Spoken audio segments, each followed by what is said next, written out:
Açmayır gözlərimin yaşını hər gün tökürəm. Baxıram cavanlara, hamı gülür, hamı danışır. Doğrudan maraqlıdır, həyat qaynayıb qarışır. Amma mən cavanlığımı sevgimə qurban verirəm. Qara saçlar ağarır, bel bükülür, üz qırışır.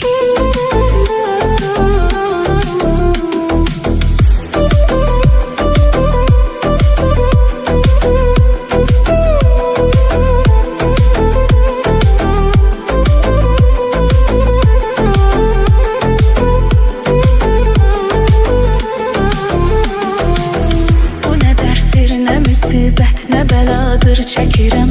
Üzülür ümidlərim, tək əcələ göz dikirəm. Bizim eşq bağçamızın gülləri soldu əbədi. Açmayır gözlərimin yaşını hər gün tökürəm. Baxıram cavanlara, hamı gülür, hamı danışır. Doğrudan maraqlıdır, həyat qaynayıb qarışır. Amma mən cavanlığımı sevgimə qurban verirəm. Qara saçlar ağarır, bel bükülür, üz qırışır.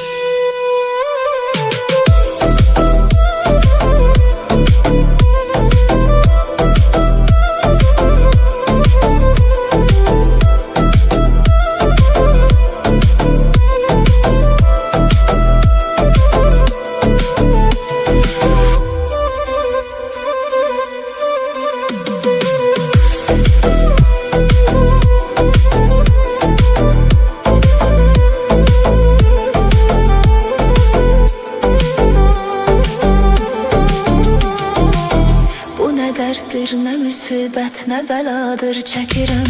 Üzülür ümidlərim, tək əcələ göz dikirəm. Bizim eşq bağçamızın gülləri soldu əbədi. Açmayır gözlərimin yaşını hər gün tökürəm. Baxıram cavanlara, hamı gülür, hamı danışır.